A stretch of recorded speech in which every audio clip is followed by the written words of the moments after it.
స్తోత్రం, praise the lord. దేవుని యొక్క మహాకృపలో మీ అందరికీ కూడా ఈ వీడియోకి స్వాగతం పలుకుతున్నాను. ఇరుకు ద్వారమున ప్రవేశించండి. వెడల్పు పోయే ద్వారం ఉంది, ఇరుకు ద్వారం ఉంది. జీవమునకు పోయే ద్వారం ఉంది, నిత్య నరకాగ్నికి వెళ్ళే ద్వారం ఉంది. ఈ ద్వారాలన్నీ కూడా మనకు ఏం బోధిస్తూ ఉన్నాయి? ఈ నిత్య నరకాగ్ని లేకుంటే మరి నిత్య జీవానికి వెళ్ళే మార్గం. సో దాని గురించి ఈ రోజున మనము నేర్చుకోబోతున్నాం. ఈ సమయంలో నేను మీ అందరి కొరకు మరి కింద రెఫరెన్స్ కూడా వేస్తూ ఉంటాను, దయచేసి గమనించండి, వాక్యాన్ని అర్థం చేసుకోండి. దేవుని యొక్క కృపలో మీ అందరూ కూడా చక్కగా నేర్చుకోవడానికి ఈ లైవ్కి రావాలని కూడా నేను కోరుకుంటున్నాను. సో అందరికీ కూడా ప్రేమపూర్వకమైనటువంటి ఆహ్వానము. ముందుగా లేఖన భాగాన్ని చదువుకున్న తర్వాత మనము ముందుకు వెళ్దాం. మనకు మత్తయి సువార్తలో చెప్పినట్టుగా 7వ అధ్యాయము మరి 13వ వచనంలో చెప్పినట్లుగా, ఇరుకు ద్వారమున ప్రవేశించుడి, నాశనమునకు పోవు ద్వారము వెడల్పును, ఆ దారి యొక్క విశాలమునై ఉన్నది, దాని ద్వారా ప్రవేశించువారు అనేకులు ఉన్నారు. అయితే రెండవ ద్వారముల గురించి మాట్లాడుతున్నాడు. జీవమునకు పోవు ద్వారము ఇరుకును, ఆ దారి సంకుచితమునై ఉన్నది, దాన్ని కనుగొని వారు కొందరే. అందరూ మరల చెబుతున్నాను, అందరూ వెడల్పుగా ఉన్నటువంటి మార్గాన్ని ఎన్నుకుంటున్నారు, కొందరు ఇరుకుగా ఉన్నటువంటి మార్గాన్ని ఎన్నుకుంటున్నారు. సో ఈ రెండు మార్గాల గురించి మనము ఈ రోజున క్లుప్తంగా నేర్చుకోబోతున్నాం. కనుక ఈ సమయంలో దేవుని పిల్లలారా, ప్రేమైనటువంటి దేవుని ప్రజలారా, దేవుని యొక్క మాటలు మనము నేర్చుకోవడానికి ప్రయత్నం చేద్దాం. ముందుగా ఈ విషయాలు మనం నేర్చుకుంటూ ఉన్నప్పుడు కొన్ని సంగతులు మనకు బోధిస్తూ ఉంటాడు దేవుడు. ఏమని బోధిస్తూ ఉంటాడు? యేసుక్రీస్తు వారు ఈ భూమి మీదకి ఎందుకు వచ్చారు? యేసుక్రీస్తు వారు రావడానికి గల కారణం ఏంటి? యేసుక్రీస్తు వారి యొక్క పరిచర్య ప్రభావితం ఎలా చేసింది? ఆయన చేసిన పరిచర్య దేని కొరకు చేశారు? మతాన్ని స్థాపించడానిక, మనుషులను సంపాదించడానిక, మతాల మధ్యలో చిచ్చు పెట్టడానిక, లేకుంటే మనుషుల్ని రక్షించి నిత్య జీవానికి తీసుకువెళ్ళాలన్నా అని ఈరోజు మనం మాట్లాడుకోబోతున్నాం. ఆయన స్థాపించినటువంటి పరిచర్యలో ఎలాంటి ప్రభావితం ఉంది, ఎలాంటి మంచి ఉంది, ఎలాంటి చెడును ఆయన క్యాన్సిల్ చేశాడు, ఎలాంటి చెడు స్వభావాన్ని ఆయన పతనం చేశాడు, ఎలాంటి దుష్ట స్వభావాన్ని అతను పతనం చేశాడనే విషయాలు మనం నేర్చుకుందాం. అయితే నిత్య జీవానికి వెళ్ళవలసినటువంటి వారు, నిత్య జీవంలో ఉండవలసినటువంటి వారు ఎలాంటి విషయాల్ని తీసివేసుకోవాలి, ఎలాంటి వాటికి దూరంగా ఉండాలి, ఎలాంటి వాటికి దగ్గరగా ఉండాలా, ఏ విషయంలో నువ్వు సక్సెస్ అయితే నిత్య జీవానికి వారసుడు అవుతావు, ఏ విషయంలో నువ్వు సక్సెస్ అయితే ఒక దినాన నిత్య జీవానికి వెళతావు. అయితే మన ముందు రెండు విషయాలను పెట్టాడు దేవుడు. ఒకటి దీవెన, రెండవది శాపము. అనగా ఒకటి నిత్య జీవానికి వెళ్ళే మార్గం, రెండవది నిత్య నరకాగ్నికి వెళ్ళే మార్గం. ఈ రెండు మార్గాలు మన ఎదుట ఉన్నాయి. కాబట్టి నువ్వు సెలక్షన్ చేసుకున్నటువంటి దారి మరి ఏ దారి, ఆ దారిలో వెళ్తున్నప్పుడు నువ్వు ఎలా బ్రతుకుతున్నావు అనే విషయాల్ని ఈ రోజున మనము నేర్చుకుందాం. మార్కు సువార్త 8:34లో రక్షకుడైన జీవము కలిగిన దేవుడు ఇలాగున మాట్లాడుతున్నాడు. దేని గురించి మాట్లాడుతున్నాడు? జీవమునకు వెళ్ళే మార్గముల గురించి ఆయన మాట్లాడుతూ ఒక మాట మనకు అప్పచెబుతున్నాడు, అది జరిగించాలని. ఏమని చెబుతున్నాడు చూద్దాం. అంతటా ఆయన తన శిష్యులను జనసమూహమును తన యొద్దకు పిలిచినప్పుడు, లేకుంటే పిలిచి, నన్ను వెంబడించుకోరు వారు తన్ను తాను ఉపేక్షించుకొని తన సిలువనెత్తుకొని నన్ను వెంబడించాలా. తన్ను తాను ఉపేక్షించుకోవటం, ఉపేక్షణ లేకుంటే ఉపేక్షణలో ఉన్నటువంటి గుణము అంటే ఏంటి అని మనం నేర్చుకోవాలి. ఉపేక్షించుకొని అంటే ఎప్పటి వరకు మనం ఏ బ్రతుకైతే బ్రతికామో, ఏ బ్రతుకులో అయితే జీవిస్తున్నామో, ఏది మనది కాదని జీవిస్తున్నామో, మనం ఏ బ్రతుకులు మండుస్తున్నామో, ఏ బ్రతుకులు కాలిపోతున్నామో, ఏ బ్రతుకులు చెడిపోతున్నామో వాటన్నిటినీ కూడా ఉపేక్షించుకొని, వాటన్నిటినీ కూడా విడిచిపెట్టి వాటన్నిటికీ దూరంగా ఉండటానికి జీవము కలిగిన దేవుడు మరొక అవకాశం కలిగచేయడమే నిత్య జీవం. నిత్య జీవానికి వెళ్ళవలసినటువంటి వ్యక్తి, నిత్య జీవంలో అడుగు పెడతాననే ఒక విశ్వాసమును తీసుకున్నటువంటి వ్యక్తి ఎలా ఉండాలట? ఉపేక్షించుకొని తన్ను తాను తగ్గించుకొని తన సిలువనెత్తుకొని నన్ను వెంబడించాలి. ఎవరిని వెంబడించాలి? క్రీస్తుని వెంబడించాలి. ఎవరు సిలువను మోసారు అంటే సిలువను మోసిన యేసును వెంబడించాలి. సిలువను మోసినటువంటి యేసుని ఎందుకు వెంబడించాలంటే ఆయన సిలువ ద్వారా మరణ పునరుత్థానము తీసుకొచ్చాడు కాబట్టి. సిలువను గూర్చినటువంటి యేసును ఎందుకు వెంబడించాలంటే ఆ సిలువలో పాప ప్రక్షాళన జరిగింది కాబట్టి, ఆ సిలువలో పాపానికి విరుగుడు జరిగింది కాబట్టి, ఆ యొక్క సిలువలో పాపము దూరము చేయటానికి దేవుడు మనందరికీ ఒక మాదిరికరమైన జీవితాన్ని ఇవ్వటానికి యేసు క్రీస్తుల వారిని రక్షకుడైన జీవము కలిగిన దేవుని మనందరికీ రక్షణగాను, వెలుగుగాను, దీవెనగాను, ఆశీర్వాదకరముగాను మనందరికీ ఆయనను ఉంచాడు. కాబట్టి మనందరము గొర్రెల వలె త్రోవ తప్పిపోయి నడవవలసినటువంటి మార్గంలో నడవక చెడ్డ మార్గంలో నడుస్తున్నాము కాబట్టి ఆయన చూపిస్తూ ఈ మాటను ప్రకటిస్తున్నాడు. ఒక ప్రాంతానికో, ఒక జిల్లాకో, ఒక రాష్ట్రానికో చెప్పట్లేదు. ఇదిగో లోక పాపములను మోసుకొని పోయే దేవుని గొర్రెపిల్ల. ఈ లోకం, భూలోకం, ఈ భూలోకంలో ఉన్న దేశాలు, రాష్ట్రాలు, ఏ కంట్రీ అయినప్పటికీ కూడా ప్రతి దేశము కూడా ఇలాంటి స్థితిలోనే ఉంది. అందుకే అంటున్నాడు, ఇదిగో లోకములో ఉన్న ప్రతి పాపాన్ని మోసుకొని పోయే దేవుని గొర్రెపిల్ల. ఈ గొర్రెపిల్ల దగ్గరే ఈ పాపములు మోసుకొని వెళ్తున్నటువంటి ఈ గొర్రెపిల్లనే అందరికీ కూడా నిత్య జీవమును, నిత్య రాజ్యమును ఇవ్వగలిగినటువంటి శక్తి కలిగినటువంటి మహనీయుడైనటువంటి జీవము కలిగిన దేవుడు ఆయన మాట్లాడుతున్నాడు. ఏమని మాట్లాడుతున్నాడంటే ఆత్మ విషయమై దీనులైనటువంటి వారు ధన్యులు, వాళ్ళది పరలోక రాజ్యం. పరలోకం అనగా నిత్య రాజ్యం. నిత్య రాజ్యంలో అడుగు పెట్టాలంటే ఎలా ఉండాలట? ఆత్మలో, ఆత్మ విషయంలో దీనత్వం కలిగి ఉంటే నిత్య జీవానికి, నిత్య రాజ్యానికి వారసులు అవుతారని వాక్యం సెలవిస్తూ ఉంది. ప్రేమటువంటి తల్లిదండ్రులు, ఈ రోజున నువ్వు నుంచి చూస్తున్నటువంటి ఈ మాటను గురించి దేవుడు మాట్లాడుతున్నాడు.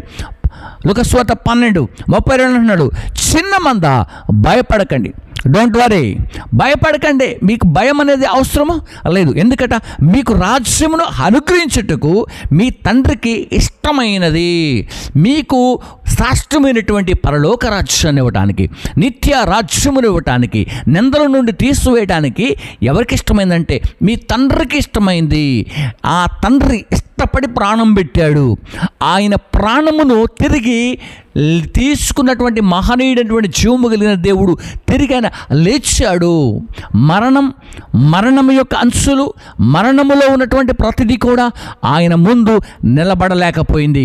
ఆ మరణమును జయించి మృత్యుంజయుడుగా తిరిగి లేచినటువంటి మహనీయుడు మీకు రాజ్యమును చిన్న మంద భయపడుకుడి, మీకు రాజ్యమును అనుగ్రహించి ఉన్నాడు. అది మీ తండ్రికి ఇష్టమైనది అని చెబుతున్నాడు.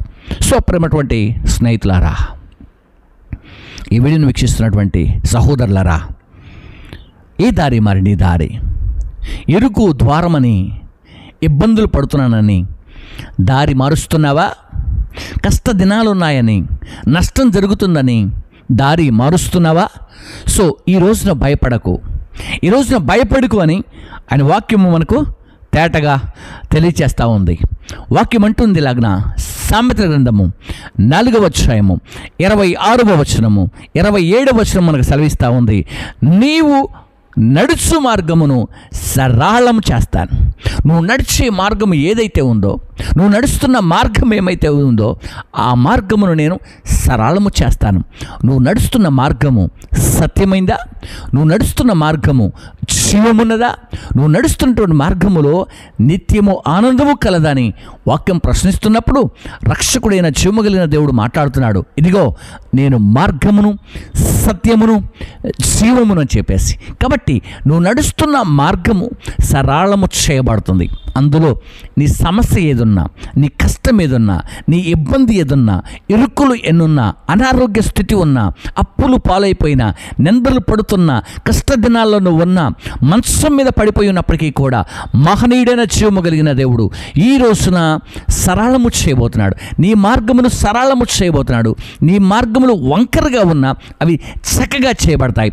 అవి కరుకుగా ఉన్నా అవి నునుపుగా మార్చబడతాయి.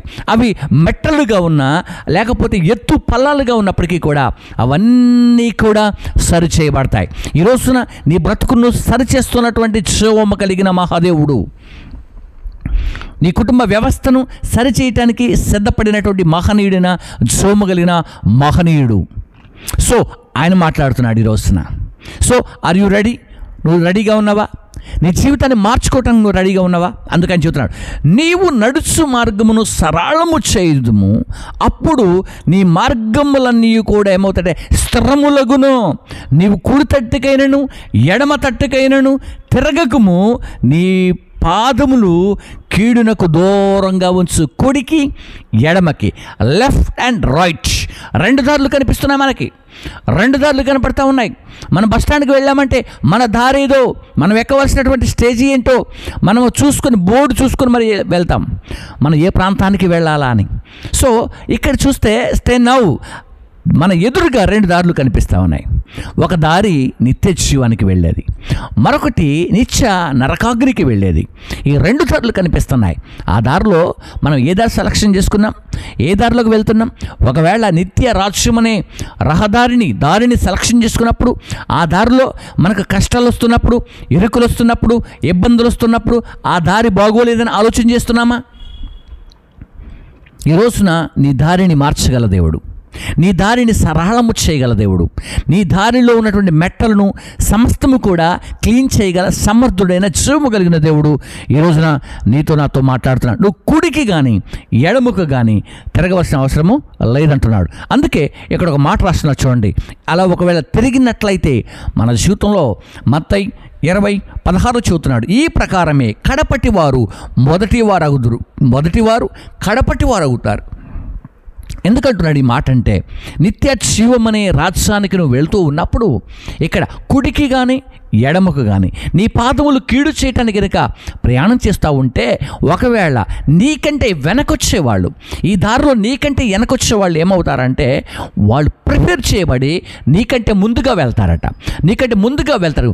మొదటివారు కడపటివారు అవుతారు. కడపటివారు ఏమవుతారట? మొదటివారు అవుతారట. వారి విశ్వాసం దేవుడు బలపరుస్తున్నాడు. నీ విశ్వాసం బలపరిచిన దేవుడే వారి విశ్వాసాన్ని కూడా బలపరుస్తున్నాడు. ఆ విశ్వాసాన్ని బలపరుస్తున్నప్పుడు నీ మాటలు నీ కనుసైగా, నీ చూపు ఆయన వైపు ఉండాలి. అందుకు వాక్యం ఇలాగున సెలవిస్తూ ఉంది. మొదటి పేతురు రాసిన పత్రిక ఎలాగున చెబుతూ ఉంది. ఏమని చెప్తున్నా? దేవుని దీర్ఘశాంతము ఇంకా కనిపెట్టుచున్నప్పుడు, పూర్వము నోహాహు దినములలో వాడ స్థిరపరచబడుచు ఉండగా అవిధేయులైనటువంటి వారి యొద్దకు, అనగా చెరలో ఉన్న ఆత్మల యొద్దకు ఆయన ఆత్మస్వరూపిగానే వెళ్ళి వారికి ప్రకటించెను. ఈ మార్గం గురించి ఈ రోజున చాలామంది ప్రకటిస్తున్నారు. నిత్య జీవం అనే మార్గమును గురించి ప్రపంచంలో బోధించబడతా ఉంది. నిత్య జీవమును గురించి ప్రతి ఇంట్లో బోధించబడతా ఉంది. నిత్య రాజ్యమును గురించినటువంటి సువార్త ప్రతి ప్రాంతంలో ప్రకటించబడతా ఉంది. బట్ ఆ కాలంలో అయితే ఆత్మస్వరూపిగా వెళ్ళి ఆయన ప్రకటించాడు. ఈ రోజున ఆయన దాసులు, ఆయన సేవకులు ఇలాంటి మీడియా ద్వారా, ఎలాంటి టెలికాస్ట్ చేస్తూ మీతో మాట్లాడుతున్నారు. సో ఈ రోజున ఆత్మస్వరూపి అయిన దేవుడు నీతో మాట్లాడుతున్నాడు. నీ జీవితం గురించి మాట్లాడుతున్నాడు, నీ బ్రతుకుని గురించి మాట్లాడుతున్నాడు. అయితే ఈ రోజున ఆయన చెబుతున్నటువంటి విషయంలో ఒక మంచి మాట చూడండి. ఆత్మల యొద్దకు ఆయన ఆత్మస్వరూపిగానే వెళ్ళి వారికి ప్రకటించను. ఆ ఓడలో కొందరు, అనగా 8 మంది నీటి ద్వారా రక్షణ పొందిరి. నీటి ద్వారా రక్షణ పొందిరి. దానికి సాదృశ్యమైనటువంటి బాప్తిస్మము ఇప్పుడు మిమ్మును రక్షించుచున్నదే. దేవునికి స్తోత్రం కలుగునుగాక. ప్రేమైనటువంటి తల్లి, చెల్లి, సహోదరుడా, my dear brothers and sister, so ఈ రోజున నువ్వు చక్కగా వినాలి. నిత్య జీవానికి ప్రయాణమా, నిత్య నరకాగ్నికి ప్రయాణమా? ఎక్కడికి ప్రయాణం చేస్తున్నావు? ఎటువైపు నీ ప్రయాణం పరిగెత్తుతూ ఉంది? ఈ లోకానుసారమైనటువంటి జీవితం కొరకు, ఈ లోకానుసారమైన బ్రతుకు కొరకు మనం ప్రయాసపడుతున్నట్లయితే ఆయన చూస్తున్నాడు. ఆయన మనతో మాట్లాడుతున్నాడు.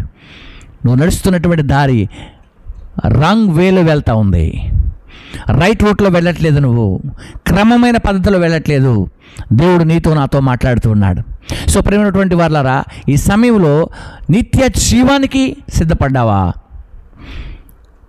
నిత్య రాజ్యానికి సిద్ధపడ్డావా? నిత్య నరకాగ్నికి సిద్ధపడుతున్నావు అనేదే ప్రాముఖ్యమైనది.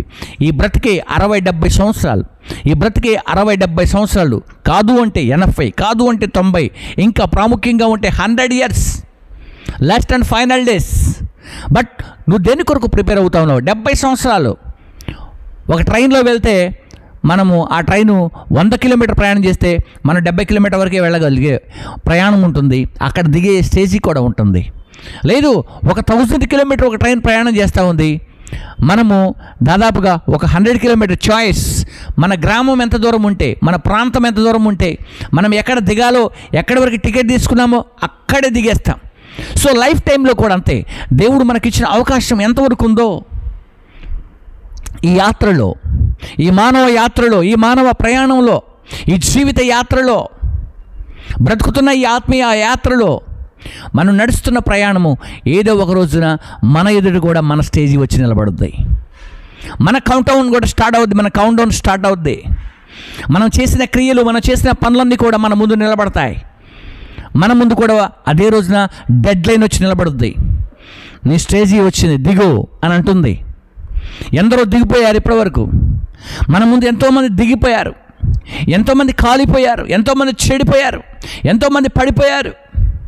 సో ఈ దినమున దేవుని యొక్క కృప నీతో నాతో మాట్లాడుతూ, ఆనాడు నోవాహు కాలములో ఆత్మస్వరూపిగా అందరికీ బోధించాడు. కానీ కేవలం 8 మంది మాత్రమే ఆ రక్షణ ఓడలోనికి ఎక్కగలిగారు. అందరికీ బోధించబడింది.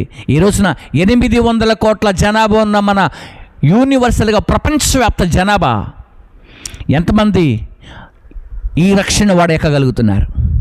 ఈ నిత్య జీవానికి రాగలుగుతున్నారు? ఈ నిత్య జీవంలో, నిత్య రాజ్యంలో అడుగు పెట్టగలుగుతున్నారు? ఎంతమంది పరలోక రాజ్యమునకు హక్కు కలిగి ఉన్నారు? హక్కు కలిగిన వారందరికీ కూడా నేను శుభాలు తెలియజేస్తాను. మీరందరూ రావాలి. ఆయన రాజ్యంలో మీరు చేర్చబడాలి. ఆయన రాకడలో మీరు చూడాలి. ఆయనతో కలిసి ఉండాలి. ఆయన ఒక మాట అంటాడు, నేనుండి స్థలములో మీరు కూడా ఉండాలి. నేనుండి స్థలములో మీరు కూడా రావాలి. నేను ఆరాధనకు నిలబడినప్పుడు మీరు అక్కడ కనిపించాలి. అందుకు మనం చూస్తాం యెషయా గ్రంథం 6వ అధ్యాయంలో ఆయన ఆరాధన జరుగుతూ ఉంది. దేవదూతలకు 6 రెక్కలు ఉన్నాయి. 2 రెక్కలతో తన ముఖాన్ని కప్పుకుంటూ, 2 రెక్కలతో హృదయాన్ని కప్పుకుంటూ, 2 రెక్కలతో తన పాదాలను కప్పుకుంటూ ఆయన పరిశుద్ధుడు, పరిశుద్ధుడు, పరిశుద్ధుడని ఆరాధిస్తున్నాయి. సో నువ్వు కూడా అలా ఆరాధన చేస్తున్నావా? నువ్వు అలాంటి వ్యక్తిని ఆరాధన చేస్తున్నావా? పరిశుద్ధుడైన జీవము కలిగిన దేవుని ఆరాధన చేస్తున్నావా? నిత్య రాజ్యమునకు వారసుడైన జీవము కలిగిన దేవుని నువ్వు ఆరాధన చేస్తున్నావా? ఆయన ఆరాధించేవారు ఆత్మతోనూ సత్యముతోనూ ఆరాధించమని ఆయన ప్రకటించాడు. సో నీ వర్షిప్ ఎలా ఉంది? నీ వే ఎలా వెళ్తా ఉంది? నీ దారి. కాబట్టి ఏ దారిలో నువ్వు వెళ్తున్నావని కూడా పరీక్షించుకోవాలి. ఈ రోజున ప్రభు చెబుతున్నాడు ఈ మాట, అద్భుతమైనటువంటి మాట, రక్షణ పొందుకున్నటువంటి వారు. అలాగే మనం ఇంకొక మాటను కూడా చూసుకోవడానికి మనము ప్రయత్నం చేయడానికి ముందుకు వెళ్దాం. యోహాను సువార్త 16వ అధ్యాయం 2వ వచనం తెలియజేస్తుంది, వారు మిమ్మును సమాజ మందిరంలో నుండి వెలివేయుదురు, మిమ్మును చంపు ప్రతివాడు తాను దేవునికి సేవ చేయుచున్నాడు అనుకొని. ఆ కాలం కూడా వస్తుంది. దేవునికి సేవ చేస్తున్నాడు అనుకునే కాలం ఒకటి వస్తూ ఉంది. యేసుక్రీస్తు వారు వచ్చినటువంటి కాలము పరిపూర్ణమైనప్పుడు దేవుడు తన కుమారుణ్ణి పంపాడు. ఈ లోకంలో, ఈ రాజ్యంలో, ఈ భూమి మీద ఉన్న సమస్త జనుల కొరకు, సమస్త మానవాళి కొరకు, సమస్త మనుషుల కొరకు ఆయన పంపబడ్డాడు. ఆయన మతాలని ఇక్కడ ఎస్టాబ్లిష్ చేయడానికి రాలేదు. ఆయన మతాలని మిమ్మల్ని అందరూ ప్రేరేపించడానికి ఆయన రాలేదు. ఎక్కడికి కూడా యేసుక్రీస్తు వారు మతం గురించి ఎప్పుడు మాట్లాడలేదు. మతాన్ని స్థాపించడానికి ఆయన ఇక్కడికి రాలా. కేవలం నిత్య జీవానికి మార్గంగా వచ్చాడు. నిత్య రాజ్యానికి మార్గ స్వరూపిగా వచ్చాడు. ఈ మార్గము నిత్య రాజ్యానికి తీసుకువెళ్తుందని ఆయన ప్రకటించాడు. కాబట్టి ఆయన మతస్థాపకుడు కాదు, మనస్సును మార్చి నిత్య రాజ్యానికి తీసుకువెళ్ళే మంచి స్థాపకుడు. ఆయనే మాట్లాడుతున్నాడు. ఇలాగన ఏమని మాట్లాడుతున్నాడు తెలుసా? ఇదిగో వారు మిమ్మల్ని సమాజ మందిరంలో నుండి వెలివేయుదురు, మిమ్మల్ని చంపు ప్రతివాడు తాను దేవునికి సేవ చేయుచున్నానని అనుకోను కాలము ఒకటి వస్తుంది. ఈ రోజుల్లో చాలామంది ఆయన పరిచర్ని చెడగొడుతున్నారు. అనుకుంటున్నారు మేము సేఫ్ జోన్లో ఉన్నామని. ఓకే, ఆయన పరిచర్యను చెడగొట్టనుకుంటున్నారు కొంతమంది. మేము ఆ పరిచర్య లేకుండా చేశామని. కొంతమంది చంపేసి కూడా అనుకునే వాళ్ళు ఉన్నారు. కొంతమంది హతసాక్షులుగా మార్చబడుతున్నారు. అయినప్పటికీ కూడా జీవము కలిగిన దేవుని యొక్క పరిచర్యను చెడగొట్టినటువంటి వారు, ఏమండి, ఆపేసినటువంటి వారు, పతనం చేసినటువంటి వారు, పడగొట్టినటువంటి వారు, పడిపోయినటువంటి వారిని చూసి ఏమనుకుంటున్నారంటే మేము యేసు పరిచర్యను ఆపగలిగాం. ఆయన పరిచర్యను ఆపే శక్తి, ఆయన మాటను ఎప్పటి ఆపే శక్తి ఎప్పటి వరకు ప్రపంచములు పుట్టినది మొదలుకొని ఆయన భూమిని ఆకాశమును కలుగమని చెప్పగా అవి కలిగాయి. యోహాను సువార్త 1వ అధ్యాయం సెలవిస్తూ ఉంది, ఆదియందు వాక్యముండెను. ఆదియందు వాక్యముండెను అంటే వాక్యం అనే మాట అర్థం ఏంటంటే శబ్దం. వాక్యం అంటే శబ్దం. ఆ శబ్దము అయినప్పుడు, ఆ శబ్దము సౌండ్ ఇచ్చినప్పుడు, ఆ శబ్దం మాట్లాడినప్పుడు భూమి ఆకాశము కలిగాయి. అందులో నువ్వెంత? ఆయన పరిచర్యను పాడు చేసే అంతటి వాడవా? ఆకాశము భూమి కలిగింది. ఆకాశం యొక్క కొలతలు కొలవగలవా? భూమి యొక్క విస్తీర్ణతను నువ్వు తిరిగి చుట్టూ చేయగలవా? భూమిలో ఉన్న సమస్తం ఏంటో తెలుసుకొనగలవా? సముద్రం యొక్క ఇసుక రేణువులను లెక్కించగలవా? ఆయన ఒక్క శబ్దము ద్వారా ఈ ప్రపంచాలని సృష్టించగలిగినటువంటి మహనీయుడు. అంతటి చూము కలిగిన యొక్క దేవుని యొక్క పరిచర్యను నువ్వు చెరిపేశానని ఒకవేళ సంతోషిస్తే ప్రేమటువంటి తల్లి చెల్లి ఒకసారి నువ్వు ఆలోచన చేయాలి. ఈ పరిచర్యను ఎవరు చెడగొట్టినా వాళ్ళు అంటారట, మేము దేవుని పనే చేస్తున్నాము. ఈ రోజున రక్షకుడైన యేసుక్రీస్తు వారి యొక్క పరిచర్యలో కూడా మరి సంఘాల్లో ఉన్నవారు చెడగొట్టి, సౌకులు చెడగొట్టి, డినామినేషన్ పేర్లతో కూడా అనేకుల యొక్క మనస్సును మార్చి చెడగొట్టి పడగొట్టి వాళ్ళు చెబుతున్న మాట ఏంటంటే మేము దేవుని పని చేస్తున్నాం. ఎవరు పని చేస్తున్నారట? దేవుని పని చేస్తున్నారు. ఏ పని చేస్తున్నావు? నిత్య జీవానికి వెళ్ళేవాడిని ఆపేసి నిత్య నరకాగ్నిలో పడివేయటం నీ పని. పరిశుద్ధుడిగా బ్రతికేవానికి, పవిత్రంగా బ్రతికేవానికి దేవుడు అవకాశం ఇచ్చాడు నిత్య జీవానికి రావాలని. ఆమేన్, ప్రైజ్ ది లార్డ్, హల్లెలూయా. నిత్య రాజ్యంలో చేర్చబడాలని ఆయన ప్రాణం పెట్టాడు. యెషయా గ్రంథం 53 చెబుతా ఉంది, ఇదిగో అతడు మన వ్యసనములు భరించను. అతడు మనకున్న సమస్తమును కూడా భరించాడు. మనం పొందవలసినటువంటి దెబ్బలు అతడు పొందుకున్నాడు. ఎందుకంటే మనం పాపం చేస్తే మనం చివరి కాసు చెల్లించేంతవరకు ఆ పాపానికి విరుగుడు కావాలా. అందుకే మన కాలములో, మన పాత కాలములో లేవ్యకాండం, నిర్గమకాండం, సంఖ్యాకాండములో జరుగుతున్నటువంటి విషయాలు ఏంటి తెలుసా? ఒక వ్యక్తి పాపం చేసినప్పుడు ఒక తెల్లని 2 గువ్వలను తీసుకురావాలి. అవి ఫ్రీగా వస్తాయా? కొనుక్కోవాలి. అలాగే మేకపిల్లలు తీసుకురావాలి 2. పవిత్రమైనటువంటి పౌరాలు తీసుకురావాలి. అవి ఫ్రీగా వస్తాయా? పాపం చేసిన వాడు వాటిని బలివ్వాలి. అలా పాపము నుండి ఆ వ్యక్తి బయటికి రావడానికి ఆ కాలంలో అవకాశం ఉంటాయి. పౌరాలకు బదులుగా, గువ్వలకు బదులుగా, మేకలకు బదులుగా, గొర్రెలకు బదులుగా ఇదిగో నిన్ను నన్ను సృష్టించి ఒక శబ్దము చేత ఈ ప్రపంచాలను నిర్మించినటువంటి మహనీయుడు నీ కొరకు, నా కొరకు తన్ను తాను తగ్గించుకొని మనందరినీ కూడా బలి పశువులను ప్రేమించక, వధ పశువులను ప్రేమించక, వాటన్నిటి కూడా కట్ చేయకుండా, వాటన్నిటి కూడా చంపివేయకుండా, ఏ మనుషుడు నిత్య నరకాగ్నికి వెళ్లకుండా ప్రతి మనుషుడిని కూడా నిత్య జీవానికి తీసుకువెళ్ళాలని ఆయన ఆ బలి పశువు యొక్క వధను ఆపి, ఆ గొర్రె పిల్ల యొక్క వధను ఆపి, ఆ పావురము యొక్క పిల్లల యొక్క వధను ఆపేసి ఆయన వధకు తెచ్చు గొర్రె పిల్లగా ఆయన 2000 సంవత్సరాల క్రితము ఆయన నీ కొరకు, నా కొరకు ప్రాణం పెట్టాడు. గొర్రెపిల్ల ఎలా మౌనంగా ఉంటుందో అలా మౌనంగా ఉండి నీ కొరకు, నా కొరకు దెబ్బలు తిని, 39 గొర్రెల దెబ్బలు తిని తన రక్తమంతా చిందిస్తూ తన ప్రాణాన్ని పెట్టాడు.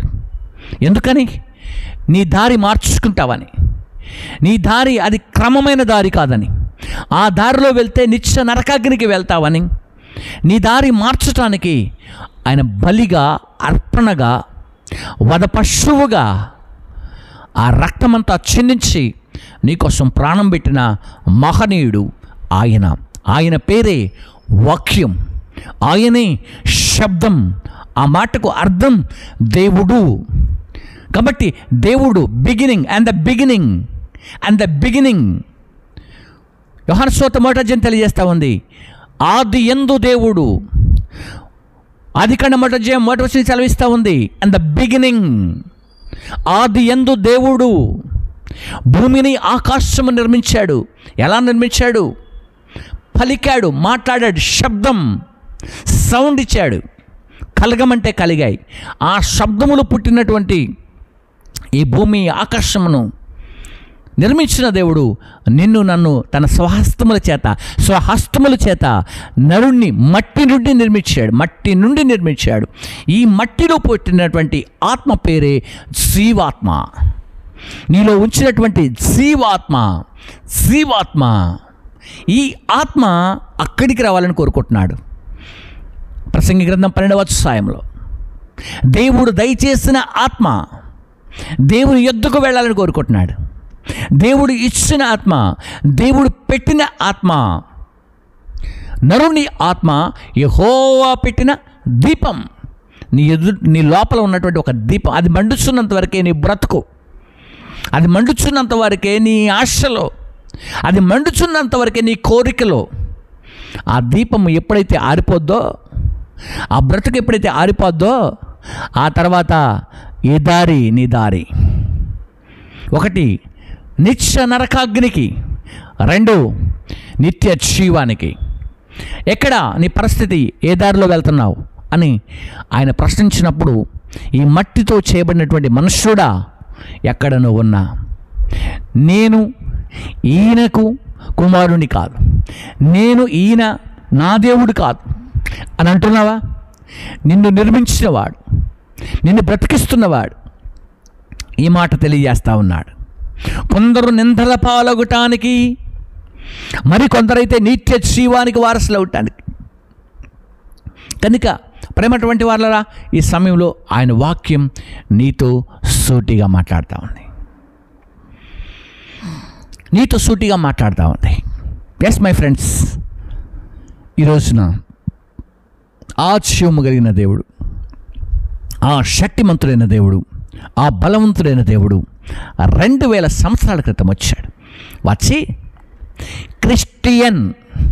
క్రైస్తవ మతాన్ని స్థాపించడానికి ఆయన రాలేదు. ఆయన 2000 సంవత్సరాల క్రితం వచ్చి క్రైస్తవ మతాన్ని స్థాపించాడని వాళ్ళకి. ఇది స్థాపించబడేది కాదండి, ఇది సృష్టించబడింది. This is the creator. ఇది ఒక క్రియేటివేట్, ఇది తయారు చేసేదండి, స్థాపించేది కాదు. It's not ఎస్టాబ్లిషన్. ఇది సృష్టించబడింది. సృష్టిని సృష్టించాడు, సృష్టిలో మనుషుణ్ణి సృష్టించాడు. ఈ సృష్టిలో ఆయన మానవుడు బ్రతకటానికి సమస్తము కావలసినవన్నీ కూడా సృష్టించాడు. It's a creator. ఆయన సృష్టించగలడు. సృష్టించినవాడు, సృష్టిని స్థాపించినవాడు, సృష్టిలో బోధించేవాడు, సృష్టిలో నుండి మనుషుల్ని పిలిచేవాడు. He's the creator. ఆయన చేయగలిగినటువంటి మాటలు అవి. ఓకే, రైట్ మై ఫ్రెండ్స్, ఈ రోజున ఈ మాటలు విన్నటువంటి మీరందరూ కూడా ఒకసారి ఆలోచించేయండి. నీ దారి ఏ దారి గుండా వెళ్తూ ఉన్నావు? ఏ దారిలో ప్రయాణం చేస్తున్నావు? ఎటువైపు నీ ప్రయాణం? ఎలా సాగుతూ ఉంది నీ ప్రయాణం? ఇంకా ఆ మెట్టలు, ఆ గుట్టలు, ఆ గచ్చ పొదలు, ఆ ముళ్ళ తీగల మధ్యలో నడుస్తున్నావా? ఇంకా శాశ్వతమైన నిత్య జీవానికి, నిత్య రాజ్యానికి వారసుడు అయ్యావా లేదా అనే ప్రాముఖ్యమైనటువంటి విషయాన్ని ఈ వీడియో చెప్పబడింది. ఒకవేళ ఇప్పుడే జాయిన్ అవుతూ ఉంటే మీరు పూర్తిగా చూడండి. అద్భుతమైన సందేశం ఇందులో దేవుడు మాట్లాడాడు. ఏ దారిలో వెళ్తున్నావు, ఎటువైపు వెళ్తున్నావు అనేది ప్రాముఖ్యమైనది. కనుక ప్రేమటువంటి తల్లిదండ్రులని ఒకసారి ఆలోచన చేసి ఆయన నిత్య రాజ్యంలో నువ్వు కూడా చేర్చబడింది నేను కోరుకుంటున్నాను. నువ్వు రావాలని నేను కోరుకుంటున్నాను. ఎక్కడ కూడా నిత్య నరకాగ్నికి వెళ్లకుండా ఉండాలని నేను కూడా నీ కొరకు ప్రార్థన చేస్తాను. Let's pray. Close your eyes. ప్రార్థన చేసుకుందాం. మనందరం కలిసి ప్రార్థన చేసుకుందాం. ఈ ప్రార్థన ద్వారా మీరందరూ ఎవరైనా మారు మనసు పొందుంటే, ఎవరైనా విన్న వాక్యం అర్థమైందంటే నా నెంబర్ ఉంటుంది. ఆ నెంబర్కి మీరు కామెంట్ చేయండి. అంటే వీడియో కింద కాదు, వాట్సాప్లో ఆ నెంబర్ మీకు కావాలంటే నేను వేస్తాను. అంతేకాకుండా కింద డిస్క్రిప్షన్లో కూడా కింద ఉంటుంది, చూడొచ్చు, మీరు పంపేయచ్చు. లేదా నేను ఇప్పుడు చెబుతున్నాను, 9492690316 9492690316. ఎస్, అర్థమైందా బ్రదర్? నేను విన్నాను, ఈ వాక్యం విన్నాను అన్నవారు ఎవరైనా ఉంటే నాకు వాట్సాప్ ద్వారా మీ పరిస్థితులు కూడా తెలియచేయండి. మీరు ఎలా ఉంటున్నారు, ఏ ప్రాంతంలో ఉంటున్నారు, ఎలా ఉంది మీ కుటుంబ పరిస్థితులు, మీకు ఏమైనా సమస్యలు ఉంటే వాటిని కూడా వాట్సాప్ ద్వారా నాకు పంపించండి. తప్పకుండా నేను మీకోసం ప్రార్థన చేస్తాను. అంతేకాకుండా ఒక దినాన వీలుగా ఉంటే నేను మీకు కాల్ చేసి నేను మీతో కూడా మాట్లాడతాను. మీరు బాగుండాలని కోరుకుంటున్నాను. అంతేకాకుండా క్రీస్తులో మీ అనుదినం యొక్క ఆశీర్వాదములు మీకు గుర్తు చేయాలని కూడా నేను కోరుకుంటున్నాను. క్రీస్తులో మనం ఎలా బ్రతకాలి, ప్రతిదినము క్రీస్తులో ఎలా ముందుకు సాగాలి, మనము ఈ లోకంలో బీదవారుగా బ్రతకడానికి వచ్చామా, లేకుంటే మిడిల్గా ఉండటానికి వచ్చామా, లేకపోతే ధనవంతులుగా ఉండటానికి వచ్చామా, లేక మన పరిస్థితులు ఎందుకు మారట్లేదు, మన ఆలోచనలు ఎందుకు మారట్లేదు అనే విషయాల్ని నేను అతి త్వరలో మీ అందరి కొరకు కొన్ని వీడియోస్ చేయాలని ఇష్టపడుతున్నాను లైవ్ ద్వారా. అలాగే మీకున్నటువంటి సమస్య ఏదైనప్పటికీ కూడా మీరు నా వాట్సాప్ నెంబర్కి కామెంట్ చేయండి. నేను మీ అందరితో ఖచ్చితంగా ప్రతి ఒక్క వ్యక్తిని కూడా నేను తీసుకుంటాను. ప్రతి ఒక్క వ్యక్తితో కూడా మాట్లాడతాను. నేను బిజీ షెడ్యూల్ ఉన్నప్పటికీ కూడా, ఎంత బిజీగా ఉన్నప్పటికీ కూడా ఖచ్చితంగా నేను మీ గురించి ఆలోచన చేస్తాను, మీ కొరకు ప్రార్థన చేస్తాను. మీ సమస్య ఏదైనా దాని మీద ఫైట్ చేయడానికి, ప్రార్థన చేయడానికి ఇష్టపడుతున్నాను. మరి ప్రాముఖ్యంగా మీరు ఈ వీడియో ద్వారా ఒక విషయం గుర్తు చేస్తున్నాను. ఈ వరంగల్ చుట్టుపక్కల ప్రాంతాల్లో ఉన్నటువంటి వారు మీలో ఎవరైనా ఉంటే దయచేసి గమనించండి. రేపటి దినాన ఫ్రైడే ఫాస్టింగ్ ప్రే జరుగుతూ ఉంది. సో అందులో మీరు లైవ్గా రాగలిగితే, ఈ ప్రాంతానికి రాగలిగితే మీకు అడ్రస్ అంతా కూడా పెట్టబడుతుంది. సో మీరు రాగలిగితే మీ కొరకు ప్రత్యేకంగా ప్రార్థన చేస్తాం. మీ సమస్యల కోసం కూడా ప్రత్యేక ప్రార్థన చేస్తాం. ఈ విషయాన్ని మీ చుట్టుపక్కల ఉన్న వారికి తెలియజేయండి. సో కామెంట్ పెడుతున్నటువంటి ప్రతి ఒక్కరికి కూడా నేను శుభాలు తెలియజేస్తాను. So May God bless you. అందరికీ శుభాలు కలుగును గాక. మీకోసం ప్రార్థన. పరమ తండ్రి, పరిశుద్ధుడా, మహోన్నతుడా, నీకు వందనాలు. ఎప్పటివరకు ఈ లైన్ వీక్షించిన బిడ్డలందరూ దీవించండి.